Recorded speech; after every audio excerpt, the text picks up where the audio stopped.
Tim, how did you first become aware of the work carried out by SAQ International?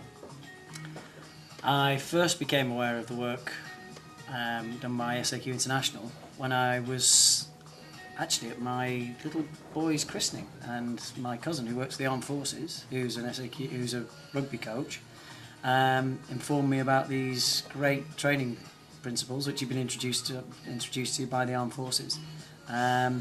And he actually bought me the SAQ soccer book as a gift, and as a result I read through it, and I tried it, and I lived it, and I believed in it, and as a result that was about 7 years ago, and I've not looked back with that since then.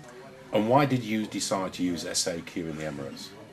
SAQ in the Emirates, for me, is a perfect fit, because you've got, in the UAE, we're currently trying to build a physical culture.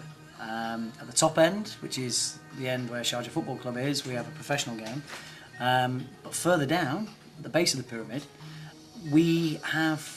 there's a need to get kids more physically involved in activities, but in the right way as well, and establishing the right habits early on.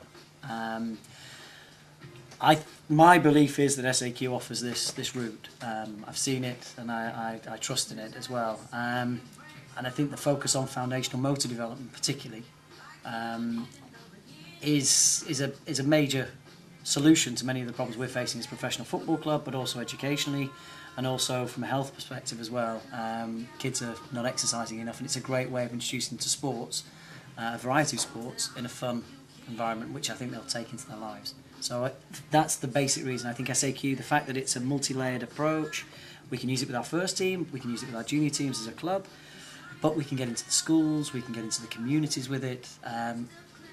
It's a window of dialogue for us as well with our community, I should say. I mean, for us, it's a big step as a club to be able to say, this is something we believe in, we want more kids physically able to support us, but also to play for us. And I think that's it. I think for us, it's a perfect fit for the Emirates. How big is child obesity in the Emirates?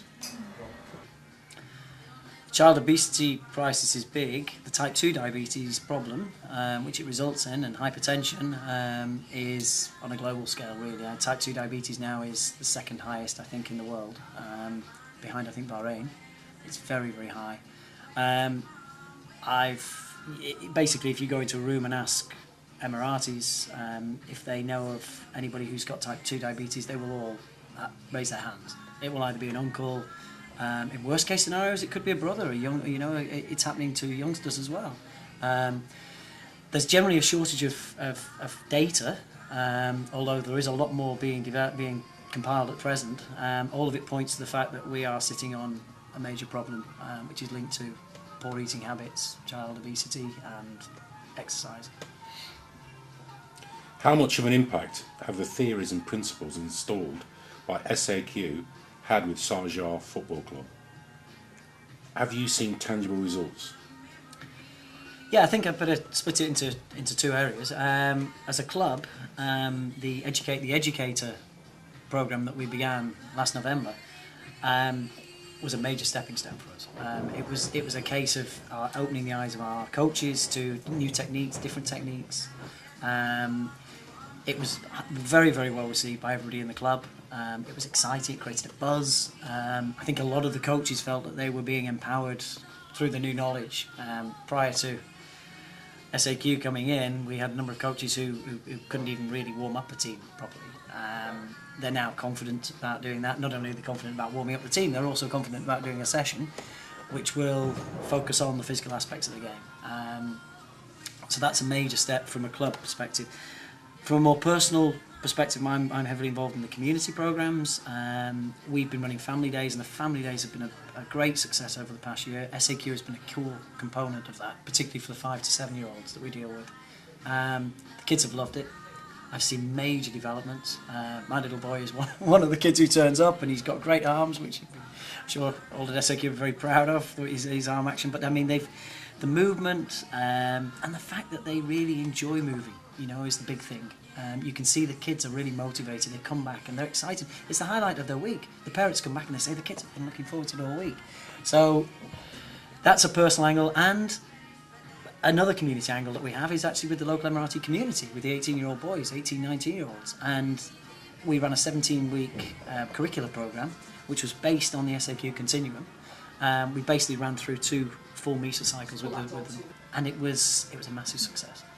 They were the students, the participants were all, again, they were very well, they engaged well, they showed great developments. The movement, from pure observational perspective, many of them were very flat-footed when they started moving. Very little posture was wrong, minimal use of the arms. By the end of the session, by the end of the 17 weeks, virtually all of them were working off the balls of their feet. Arms were being used. You could see these kids were actually genuinely feeling more physically confident. Do you anticipate further work, including focusing on broader issues with SAQ in the future? Yeah, I think we've started. I mean, it's a first step for us. We would like to see development now on a broader scale, and one of the things that we're keen to do, certainly in the UAE and possibly broader than the UAE as well, is to work a lot more through our community and through the schools and actually make a difference, because we think we can. And we think as a professional football club that's part of our ethical responsibility. We know we're judged by results on the field as well, and we think that it's also going to affect that. So one of the things that we would like to do with SAQ in the future is basically build and grow on what we've done. And that's our future vision, really. We're looking forward to an exciting time ahead.